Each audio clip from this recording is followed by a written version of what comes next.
Hello everyone, welcome back to my channel. So आज की video से हम स्टार्ट करवाने वाले हैं India's foreign policy news subject paper 2 UGC NET और पीएस का सब्जेक्ट है पेपर 2। इसकी यूनिट नंबर 1 करेंगे perspectives on India's foreign policy, India's identity as post colonial development, rising power and as emerging political economy. So let's start the video. देखिए, India की foreign policy को समझने के लिए हमें कुछ इम्पॉर्टेंट पर्सपेक्टिव्स को समझना पड़ेगा जो डिफ़ाइन करते हैं कि इंडिया अपने आप को इंटरनेशनल स्टेज पर कैसे प्रोजेक्ट करता है। सो ये पर्सपेक्टिव्स है post colonial identity, development focus, rising power और एमर्जिंग पॉलिटिकल इकोनॉमी। चलो थोड़ा डिटेल में देखते हैं। सबसे पहले पोस्ट कॉलोनियल आइडेंटिटी।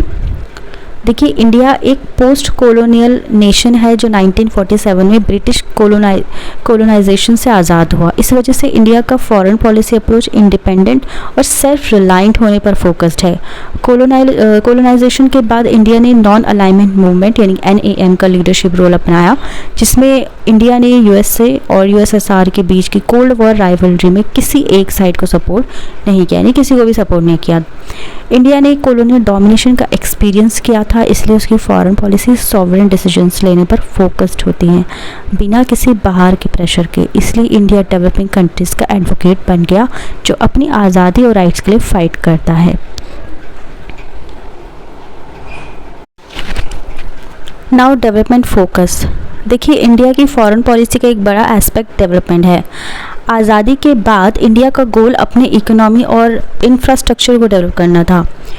इस वजह से इंडिया ने डेवलपमेंट असिस्टेंस प्रोग्राम स्टार्ट किए और global south countries, Africa, Latin America, इन सभी कंट्रीज़ को सपोर्ट दिया। फॉरेन रिलेशंस में इंडिया इंटरनेशनल प्लेटफॉर्म पर डेवलपमेंट रिलेटेड इशू जैसे कि पॉवर्टी, हेल्थ, एजुकेशन को उठाता है। सो इस पर्सपेक्टिव के तहत इंडिया अपनी इमेज एक रिस्पॉन्सिबल डेवलपमेंट पार्टनर की तरह बनाता है जो ग्लोबल डेवलपमेंट गोल्स को अचीव करने के लिए कमिटेड है। नेक्स्ट आता है राइजिंग पावर।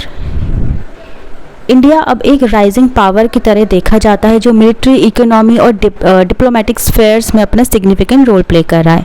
21st सेंचुरी में इंडिया का इन्फ्लुएंस एशिया और बियॉन्ड बढ़ रहा है और वो स्ट्रैटेजिक पार्टनरशिप जैसे कि US, जापान, ऑस्ट्रेलिया के साथ बनाता जा रहा है।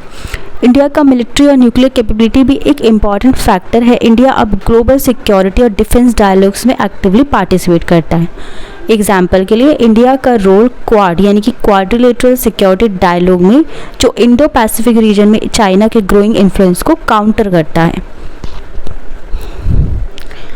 अब आता है एमर्जिंग पॉलिटिकल इकोनॉमी। देखिए, इंडिया एक एमर्जिंग पॉलिटिकल इकोनॉमी भी है। इसका मतलब है कि इंडिया की इकोनॉमी तेज़ी से ग्रो कर रही है और ग्लोबल ट्रेड और इन्वेस्टमेंट्स में उसका रोल इम्पॉर्टेंट होता जा रहा है। इकोनॉमिक रिफॉर्म जैसे कि 1991 के लिबरलाइजेशन पॉलिसीज़ के बाद India world largest growing economics में शामिल हो गया। India world's largest growing economies में शामिल हो गया। इस इकोनॉमिक ग्रोथ के चलते इंडिया की फॉरेन पॉलिसी अब ट्रेड रिलेशंस, इन्वेस्टमेंट्स और एनर्जी सिक्योरिटी पर भी फोकस्ड है। सो इंडिया अब WTO, ब्रिक्स और G20 जैसे फोरम्स में अपने इकोनॉमिक इंटरेस्ट को स्ट्रांगली रिप्रेजेंट करता है। कंक्लूजन पर आते हैं। इंडिया की फॉरेन पॉलिसी एक यूनिक कॉम्बिनेशन है post colonial experiences, development goals, rising power status और एमर्जिंग पॉलिटिकल इकोनॉमिक के पर्सपेक्टिव्स का। सो ये फैक्टर्स मिलकर डिफाइन करते हैं कि इंडिया ग्लोबल स्टेज पर अपने आप को कैसे प्रोजेक्ट करता है,